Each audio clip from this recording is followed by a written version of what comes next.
Hello, everybody. Good to see you all again. Hope you're all good. We're back to discuss a little more pro wrestling. We had AEW's Double or Nothing take place last night, and I'm doing this here in the following morning. And my God, is definitely will qualify as one of the better shows of the year, not just for AEW, but I think pro wrestling in general. This was a very enjoyable show. um, I really don't want to sit here and waste your guys' time too much, just belaboring how enjoyable the show was. Let's just kind of get into the muck of it. Um, First of all, as I've explained myself before, um, we do not talk about pre-shows. Um, Secondly, we will also be using the Bleacher Report as a little bit of a guide to kind of grab stuff in case I forgot some stuff. Like I said, I watched this earlier this morning, late last night, early this morning. So I might miss a thing or two, but yeah, I kind of wish I would have caught the McFoley thing. I didn't exactly get to sit down and watch that, but I was just curious to see what McFoley had to say, but I guess I'll have to catch that on like a YouTube vid or something. But we loaded up the first match, and it was FTR versus Cage and Cope. The former Edge and Christian, of course. Now, this was an I Quit, basically an I Quit match. The rivalry here has been intense for several months. FTR and Cope basically not getting along after FTR stabbed Cope in the back. Cage coming along to being coalesced into helping Cope over time, and then getting more involved with the FTR along the way. So eventually these guys came to a head.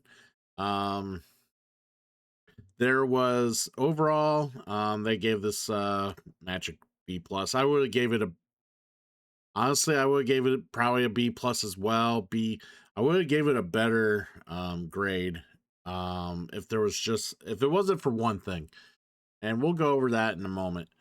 But for an opener, this was a good hot opener. It was very exciting.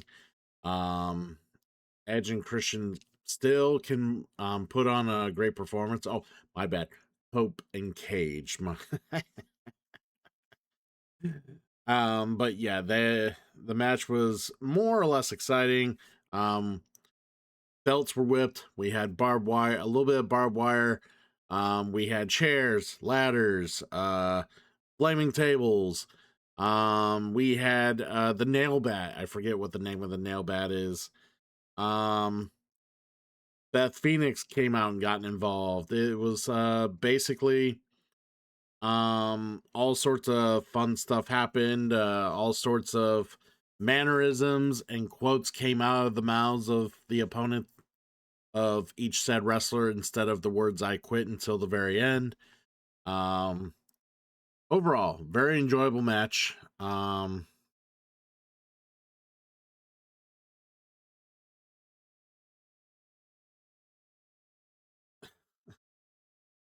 So they did mention on the moments and observations, and I was gonna mention why I thought this match got a lower grade in my book. Like I would have probably gave it an A. Honestly, I would have gave this an A if it wasn't for this. So at some point they go after Christian's injured arm. He's wearing like because they keep calling it a hairline fracture on his arm. He's wearing like a pseudo cast. Um, they go to injure the arm some more, and he had the arm on the stairs. And they tried to take a cinder block to smash it. He gets the arm out of the way. Therefore, they then decide to take his arm and put it through the cinder block. Okay, so the cinder block has an opening. You know how most cinder blocks look, they have the double opening. Well, now it's half a cinder block, so they go ahead and put it through the one opening. And the arm's through the opening, and then they're like, okay. They take a chair and then proceed to relentlessly beat on this arm with the cinder block That's inside a cinder block. So they beat on a cinder block relentlessly, which if anyone's watching this, they have to be telling themselves, how in the hell, how in the hell is anyone buying that his arm is getting damaged by this chair attack? Because as I said, it's inside the cinder block and the chair's just smacking the cinder block.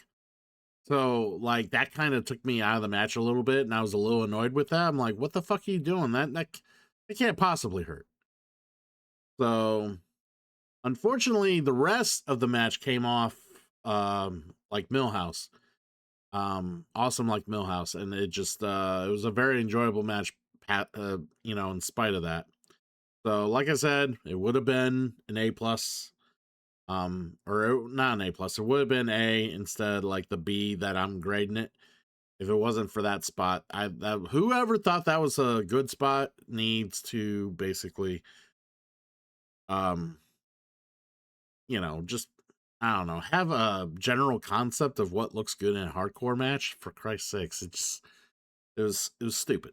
But either way, crowd didn't matter. It didn't matter because the crowd was hot for this match. Everything else went to perfection. Um, and Cage and Cope got the win. They are now the new tag champions. I don't want to say or guess for how long. They'll probably hold the titles for a few months. This is probably going to be their last run with the titles. I know both men are looking to retire at some point soon. I know Edge or Cope probably more so than Cage, but um, either way, we're going to enjoy the run. So there we go. There you go. We are then going to talk about Okada and Takeshita, the long-awaited um, title match for the International Championship. Okada putting the title on the line. These two met during the Continental Classic, and Okada had to cheat to beat Takeshita with a screwdriver. Don Callis not basically playing the role of concerned agent because two of his assets are willing to actually beat the shit out of each other as opposed to have a friendly rivalry match, which we'll talk about here more so. They gave this grade, they gave this match an A minus. I think I would have given the same grade, honestly. Um, I love the video package. Yeah, like I said, there's a video package with Takeshita. I really enjoyed that. Um, kind of drove it home a little more. Um,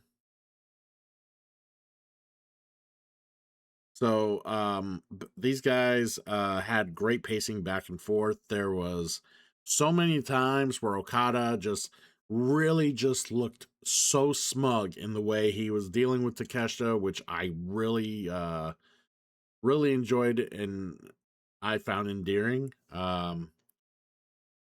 There was a spot where Okada was about to hurt Takeshita on the outside, and Don Callis interfered and told Okada, hey, don't destroy Takeshita.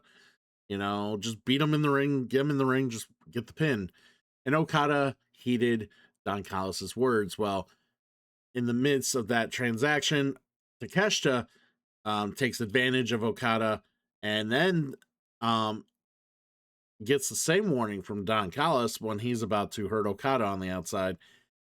Takeshita basically gives Don Callis the finger and then actually hurts and then actually does what he pursues to do what he intended to do to Okada on the outside. But yeah, there was like I said, there was a lot of fun moments. Like I said, there was some moments where they were like trying to show disrespect to one another. There was moments where um they were like really you could tell these guys very familiar with each other. There was a lot of back and forth, not just like the um strong like spirit style that most Japanese wrestling tends to have. But there was like good like I really enjoyed the opening sequence because it wasn't like your typical opening sequence where it was like a hey, I can improve, I can be just as impressive as you. It was a the swings and misses of the sequence were not very like that mostly see. It was a good change of pace. I will admit to that. Um, but yeah, at the end of the day, Takeshita finally did what he had to do to finally get on top and win the match. Like I said, one hell of a match. Um, I think if it wasn't for the Don Callis interfering and getting involved a little bit, I could have gave this match even higher of a grade, but it was really good. I agree with the A minus. And then basically, the Don Callis family gets in the ring. They're talking, figuring out what to do after Takesha won, and then Kyle Fletcher shows up, and everybody knows about the relationship between Kyle Fletcher and Takesha if they've been following the story.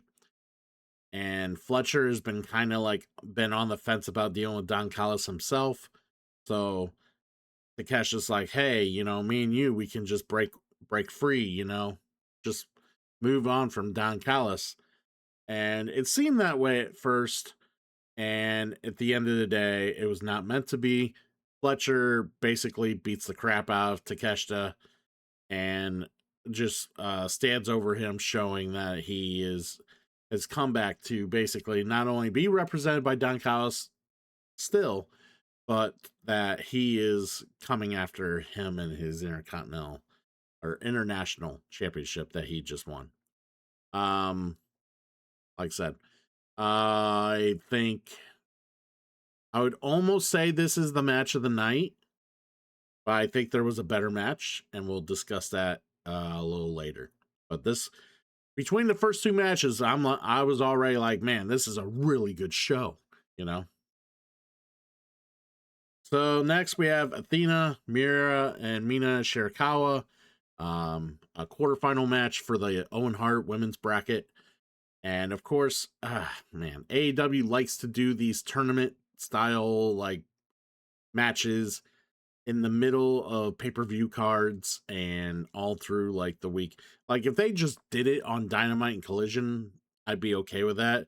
It's kind of weird that he puts more like high caliber like seating matches on these like pay-per-view cards to fill these cards out, which I'm in I'm two minds of it because one, yeah, you're filling out a card to get people's more bang for their buck, and they're like, oh my god, I get to see this dream match because that's what these tournaments do.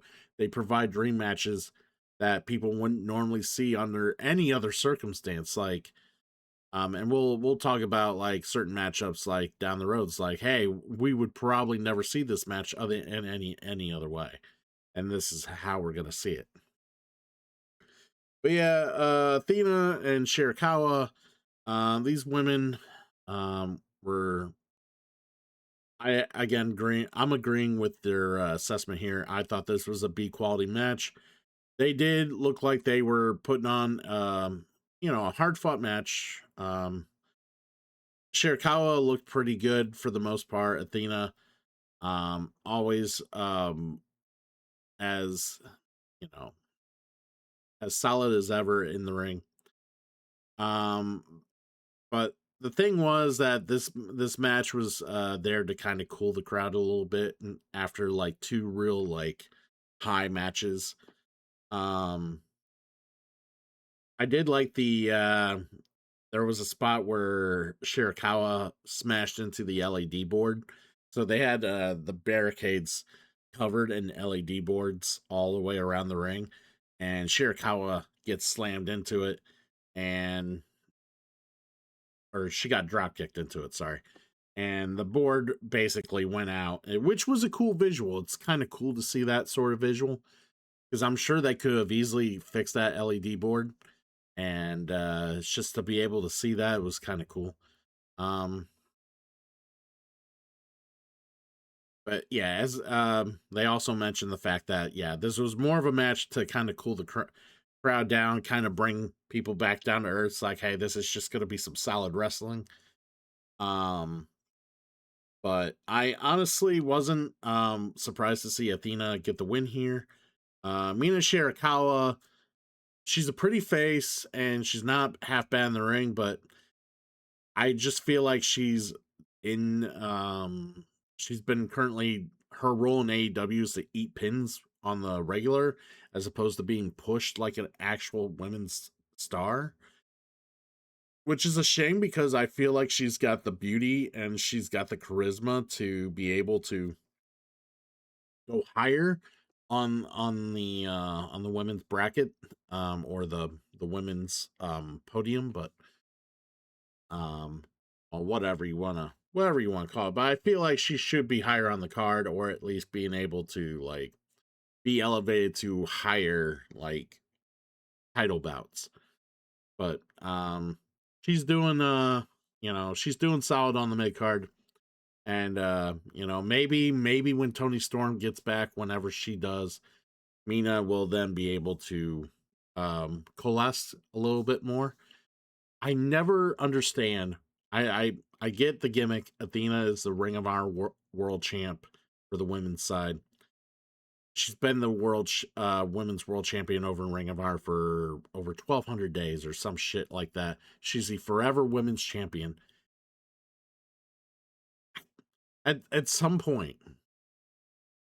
it I don't understand why she's not why they pick certain spots to feature in AEW. Now, if you want my opinion, I want her to win the Owen. I want Athena to win the Open. She's talented, she's got charisma, she can talk, and she's a hell of a person to work in the ring.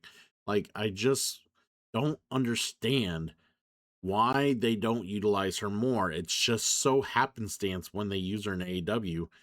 And the fact that if she's going to hold on to a Ring of Honor title for so long, I wish that they would, you know, at least do more with her in AEW as opposed to these like on again, off again appearances. Like, make her feel like more of a relevant champion if she's spending a lot more time on AEW and winning in AEW. It provides credibility of her holding on to the title for so long in Ring of Honor as well. I just I don't know, just kind of confused on the happenstance booking for Athena, but she's my pick for the Owen in the women's brackets, and I'm hoping that she does get it.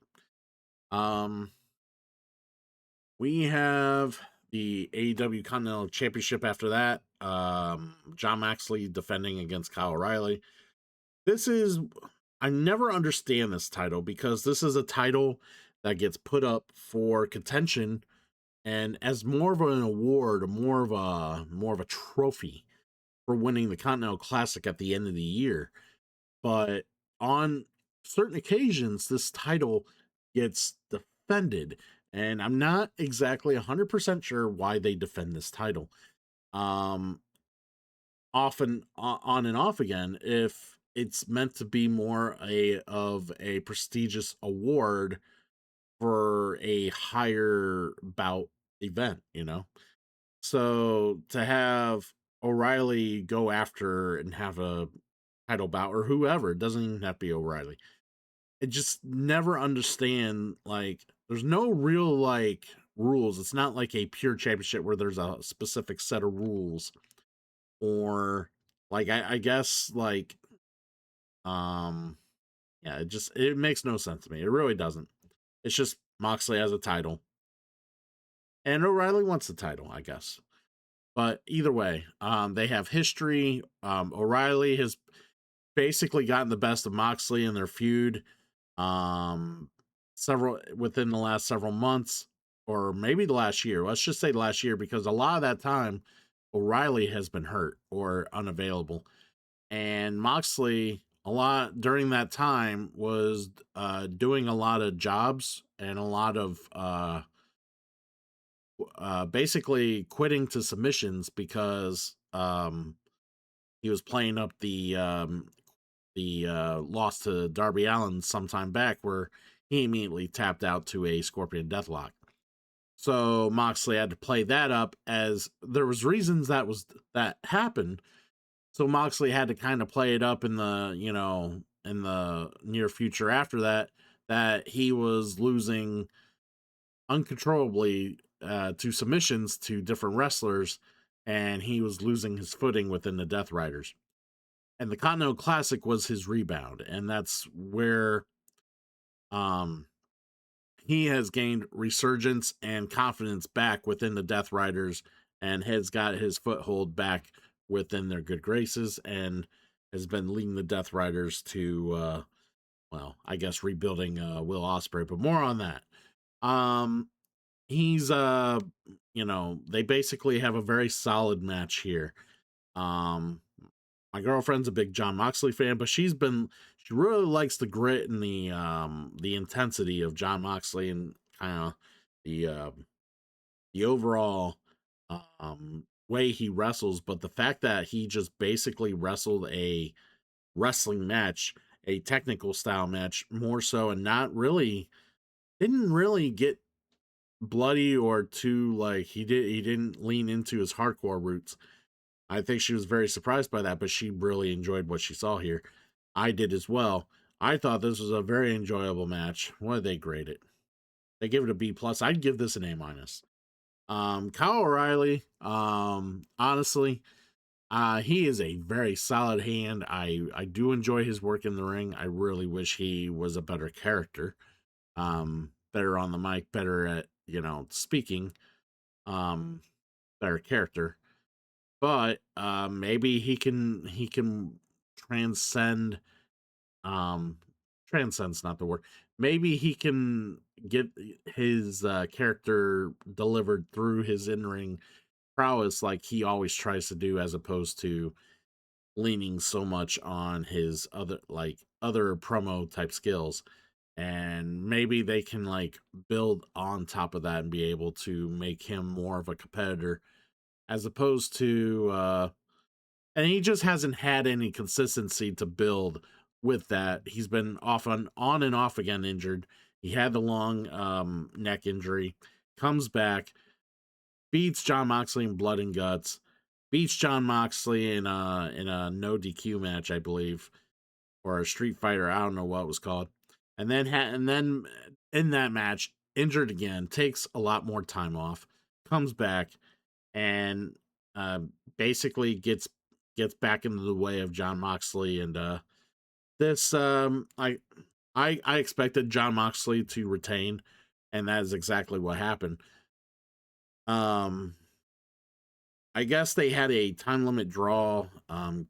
I've been in and out with AEW programming the last couple weeks, and I guess they had a time limit draw. It wasn't a match I watched, but it was I think an eliminator match, and they had a time limit draw, and Moxley was then willing to defend the title without a time limit. So there was no time limit on this match as a point of storytelling.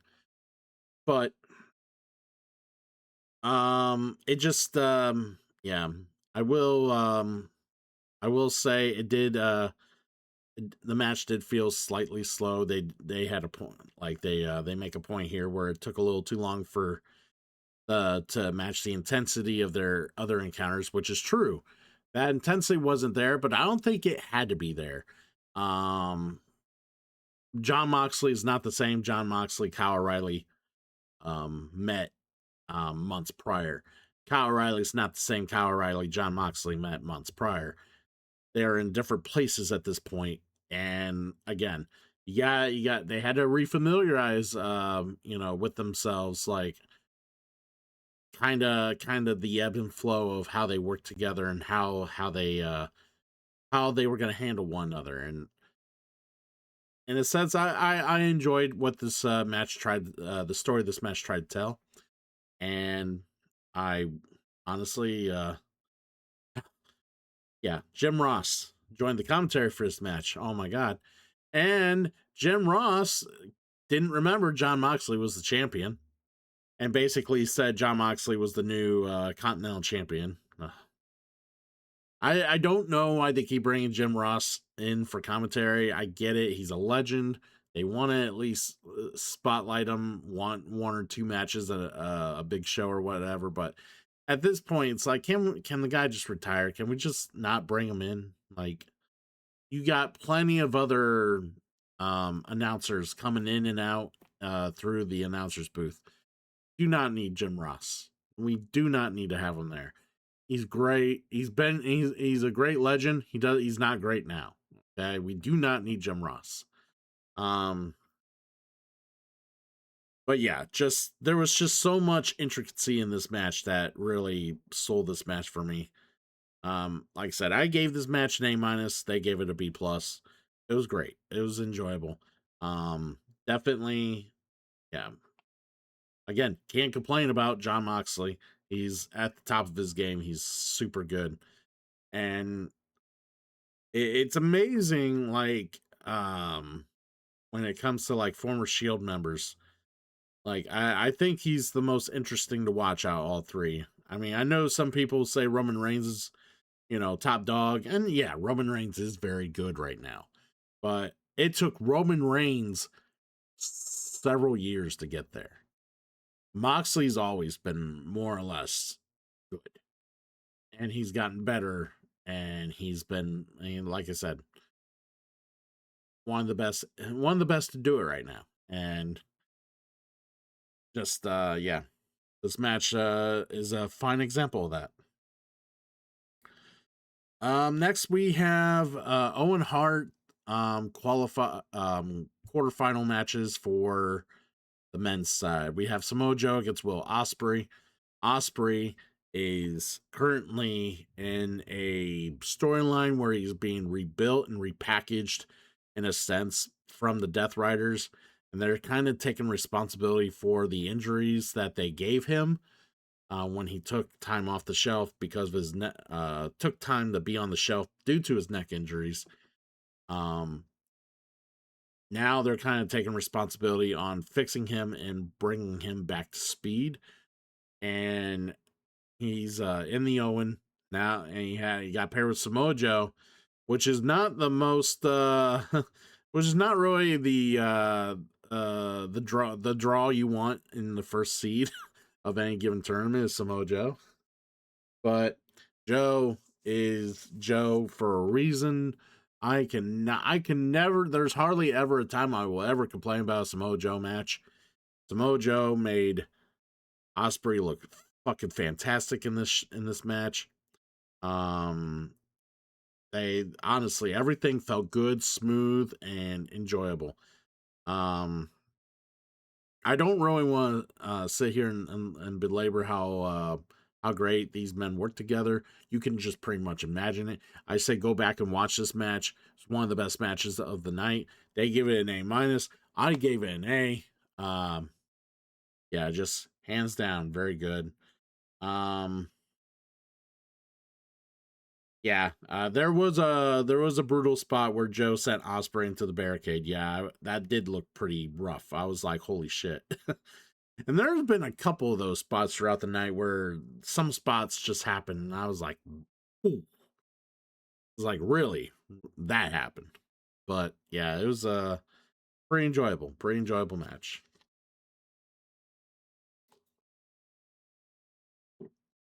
Now we're gonna we're gonna move on to the other Owen Hart quarterfinal match, Swerve Strickland against Bandito.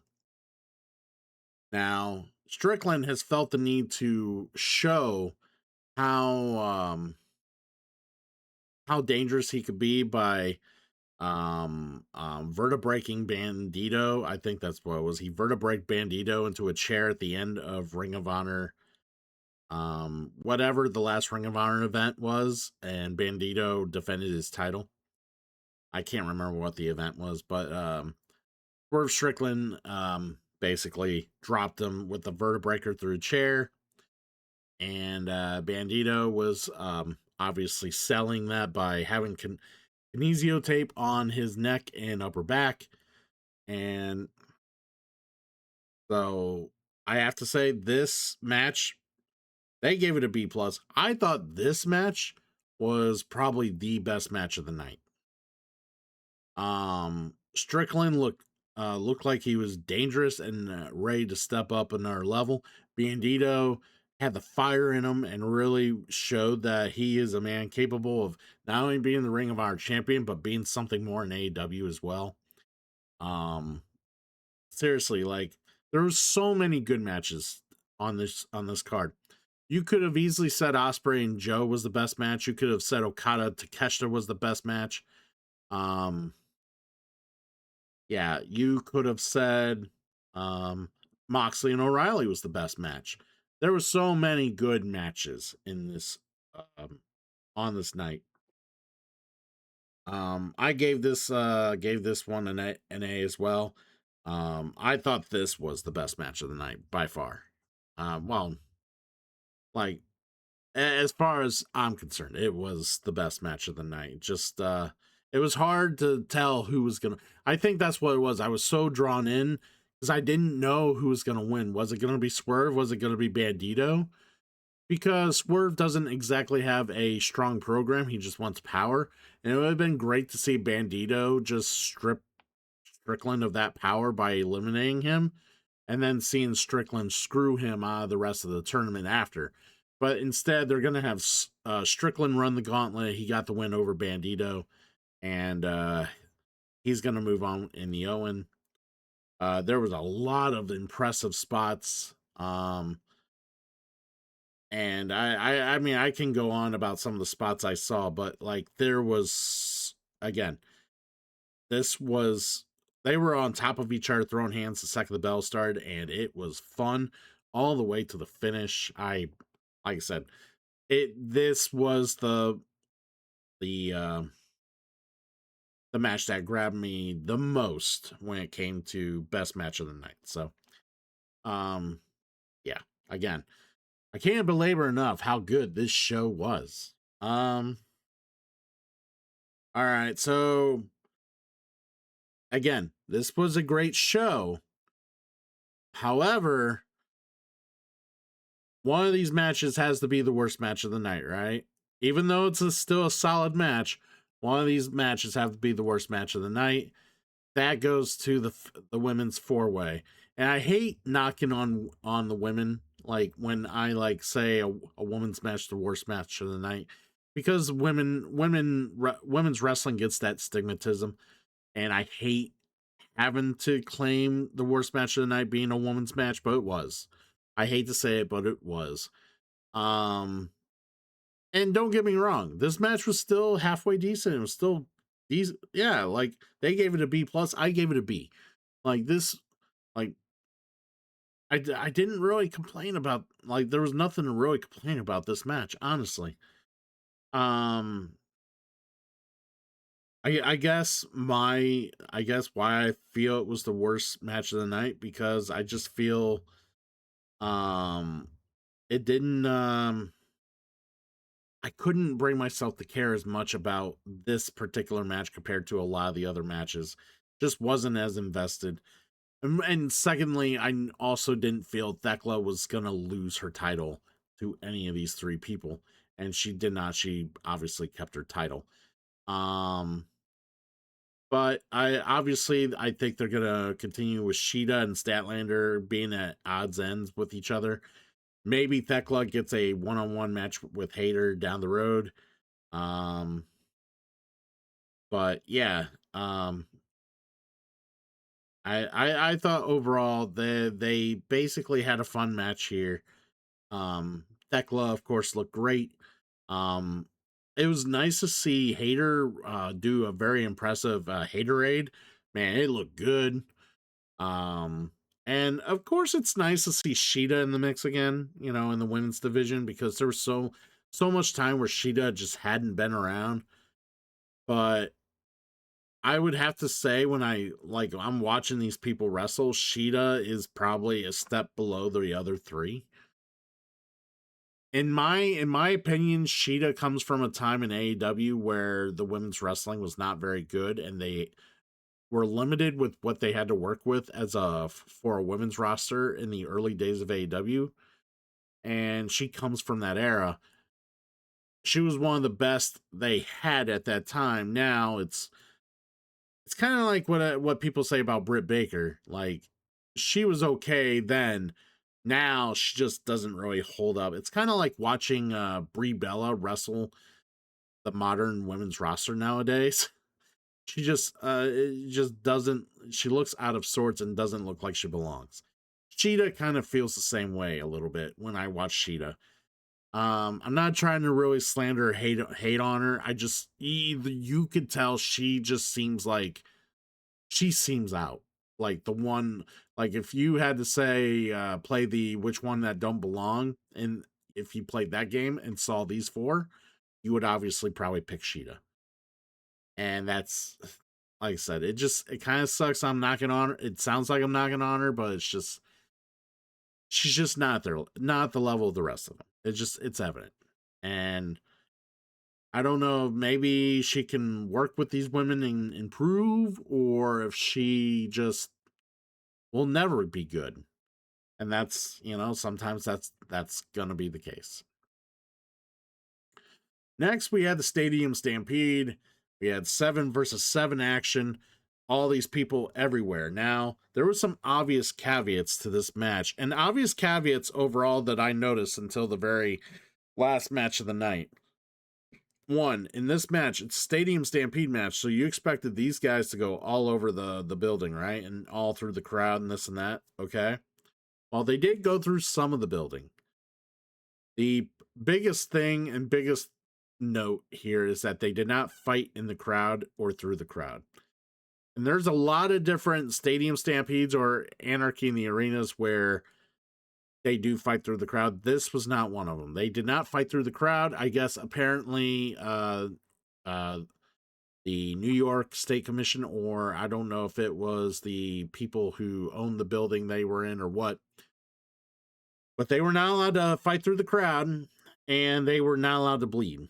There was no bleeding. The only blood that really I can recall in that was even in tonight's show or this show in general was the last match with Darby Allin and MJF, and that was via accident that there was blood. So yeah, no one was meant to intentionally bleed in this show tonight because I think, yeah, if I recall, there was not supposed to be any blood allowed, and no one was allowed to fight through the crowd, as I mentioned. So they did a stadium stampede match regardless of those two stipulations, which kind of weird because there was a lot more action happening in the ring or near the ring as opposed to normal when it's this sort of stipulation. But yeah, it was just a lot of bodies, a lot of craziness, a lot of interesting spots. There was some spots I didn't really understand or why they did it, and some they kept constantly. I guess the one thing that I will take away, another thing I will say about this match that really did annoy me is that the commentary mentioned so many times in this match how they were not going for pinfalls. Like there was like when you got a pinfall, they're like, I think that's the second time that they even went for a pinfall in this match, and it's like, don't say that. Why are you saying that? You're making it seem like that they're not thinking about pinfalls. You're making it sound like that they're idiots, that they're not trying to win this match. Like I don't know why the commentary team just kept feeling the need to point that out. It's a brawl. It's a crazy ass thing. Quit bringing it up. I get that they should. I get that they should focus on trying to win the match, but with so much going on, people are not thinking about that. Okay, quit reminding people that they should think about that. But overall, I thought this match, they graded it a little higher than I did. I gave it a B.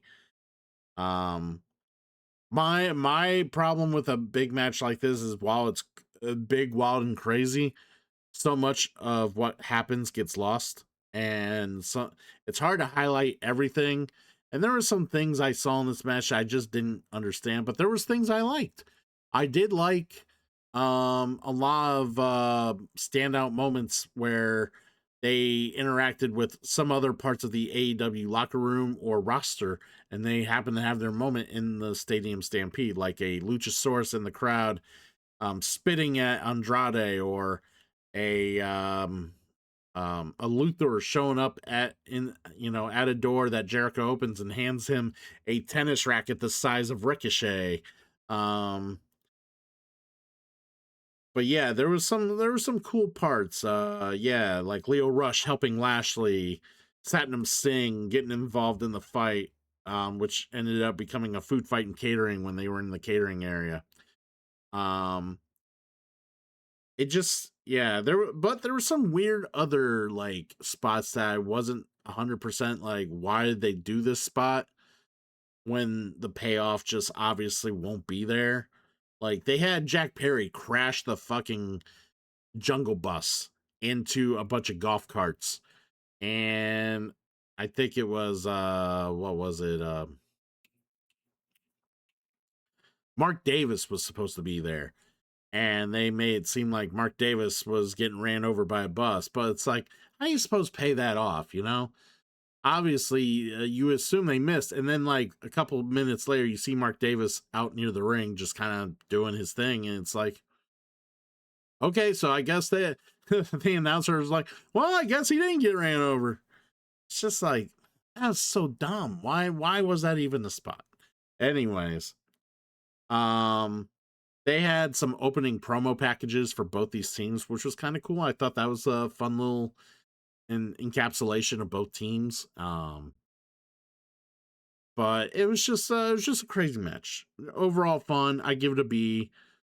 Like I said, it just didn't to me, it just couldn't live up to the name of a Stadium Stampede match just fully because there was no blood and no I mean, it didn't need blood, but the fact that they couldn't be out in the crowd wrestling like any like if you're out in the stadium out like you gotta be out in the stands wrestling, and not having that I felt made the match feel a little less than it should have been. So but either way, it was still fun.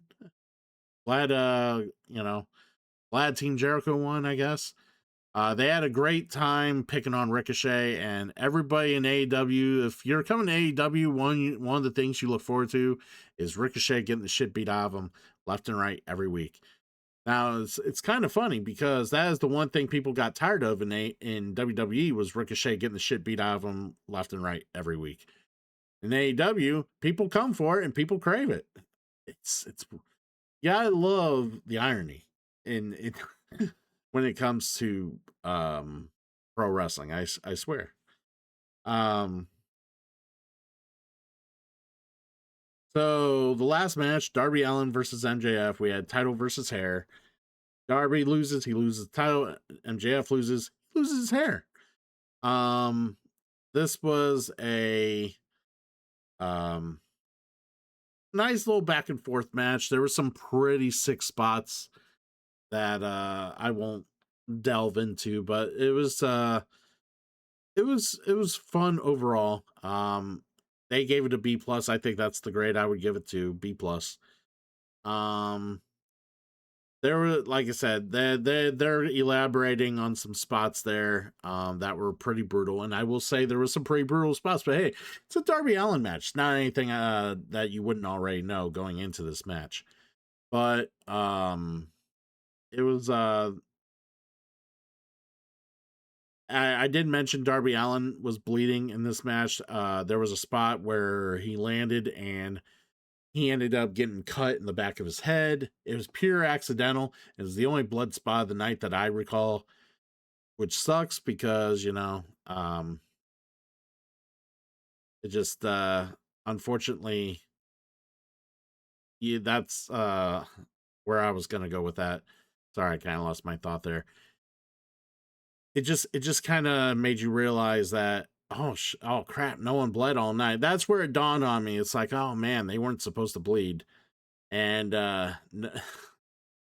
um I was having such a fun time with this show that it didn't I did not realize till the later part of the night that even my girlfriend mentioned, it's like no one bled all night. And I'm like, wait, what? She's like, yeah, I watch AEW because people like bleed left and right. No one's bled. But yeah, either way, this match, getting sidetracked. This was, like I said, there was a lot of fun interactions between MJF and Darby Allin. A lot of fun back and forth. There were some cool miss spots. There were, well, like when I say miss spots, I mean like um spots where it looked like Darby Allin was trying to kill himself. Um, but yeah, just overall, this was a hard fought match. Eventually, at the end of the day, MJF really did not want to have his hair cut and end up getting the win on Darby Allin. Um, there were a few things in this match that just sometimes I really feel that when you do a very powerful move, you should just soak it in and just you just be able to, I don't know. I guess part of this was the finish. Like I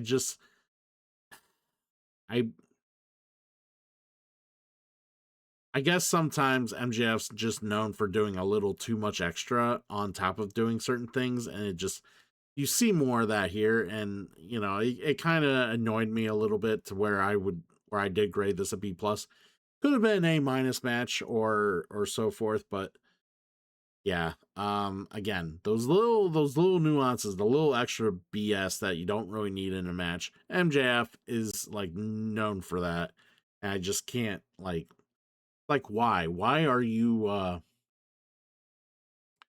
just did this. You don't need to go do more. Like you just did this. And it was a hell of a spot. Pin him or do whatever, but don't immediately pick him up right after you do the nasty spot. Let the crowd eat it a little bit, Like you did a hell of a spot. So it's just I don't know. It sometimes, and I mean, yeah, it's just with some wrestlers, they just don't know how to calm it down sometimes. Um, you don't have to go like snail's pace slow like they do in WWE, where they do a backdrop. They gotta, you know, they gotta let you absorb the fact that that happened for 2 minutes at a time. But still, don't do a really high impact spot and then immediately like just basically make it seem like that was nothing. Okay, like that was the problem. They just transit MJF transitioned to doing something else immediately, like it was just part of a chain, and it's just like, dude, you just did that. That should just be it. Like, I don't know. My opinion, but some people might feel like, oh well, nope, that's modern day wrestling. Just do that. Just just keep going. Just But either way, MJF is the new AEW champion. He is now 3-time AEW champion, which, hey, MJF is representative of AEW. He's a good representative, and honestly, I don't mind MJF being the champ. We did see Kevin Knight show up, and we all thought he was going to protect Darby Allin or help him out as he was being kind of scootered off in a stretcher after the end of the match. And Kevin Knight, basically, as he was on the turnbuckle overseeing Darby Allin being stretched out, he then jumps off the turnbuckle and frog splashes onto Darby Allin while he's on the stretcher and turns heel. So apparently Kevin Knight is now heel as a TNT champion, which is weird. Just because I know he's Swerve's been trying to get into his head lately and trying to get the dangerous part of Kevin Knight out of him. but he's still in like a tag team with Speedball. So like it just kind of weird that there's no dissension there. There hadn't been, and now they're gonna have to write that in or deal with that throughout the week, or the weeks to come. But yeah, overall, this was uh this was a very enjoyable show, and probably this will be one of the better pay-per-views of the year for sure. Just Yeah, I had a lot of fun watching this show. And this is one of the first pay-per-views, one of the first AEW pay-per-views where I actually sat and watched it from start to finish without error and didn't feel like I had to take a break, or I didn't feel like I had to get up and do something else and then come back to it the next day. Um yeah, just overall very fine pinnacle show. This is absolutely what AEW does. This is their bread and butter. They put on the best pay-per-views, they put on PLEs, whatever you want to call them. Way better than anything that WWE does on either a weekly or daily basis. I will say they have the better weekly shows, they have the better pay-per-view shows. The only thing they don't do better is the storytelling to some degree. WWE does do that a little bit better. Um Here and there. Also WWE is a little bit better at like the hype, when it comes to like promoting their matches or getting stuff out there. But if I want to see good wrestling, I'm gonna come watch AEW. If I want to see Danhausen, I just go watch WWE because that's all you see anymore in WWE is Danhausen. So, um, but yeah, not complaining that that's all there is in WWE because Danhausen's great. So, but anyway, I recommend for those of you who are AEW fans, do not sleep on this show. Go watch it. It was a lot of fun. Try to find a way to watch it. For those of you who don't watch AEW, this is a fine, good sample of a AEW pay per view that you should watch and be able to see if this is an entry point for you to watch the brand. This was a good one of the better pay per views I've seen AEW do, and probably will be the best pay per view of the year. But it'll if not, it's gonna be one of the better ones. So, um, that said, that's really all I got to go on about. I didn't want to sit there and just go on about every little spot about every match, but I wanted to at least give a little bit of my take on it and kind of give my grades on it individually. And they more or less coincide with what Bleacher Report is doing. They seem to have enjoyed this show greatly. And I'm not gonna lie, I've noticed Bleacher Report's a little more like on the side of AEW, or they give AEW better grades than they do WWE, it seems. But yeah, this was overall very enjoyable show. And yeah, Forbidden Doors in a month for AEW. And I'm looking forward to that card and seeing what they plan on doing with that. And I think they got CMLL, they got New Japan, they got Stardom. There might be one other brand that might be in the mix there. Maybe it's DDT. I don't know. Can't remember. But it's yeah, there's either way. Yeah, they got some stuff lined up, and I'm looking forward to seeing what Forbidden Door has to offer. So thanks for checking this out, guys, and like, subscribe if you saw this stuff. Really want to do more of these if people are enjoying these. So let me know you guys are really support me and let me know this is stuff you're enjoying. If there's stuff you don't enjoy, just stuff you want me to speak on, or if there's stuff that I go on too much about, you know advice, critiques, I don't care. I'll hear all. I listen to all. I'll read all. So, but yep, that's it for me. I will talk to you guys later. Have a good one and enjoy wrestling. It's good right now.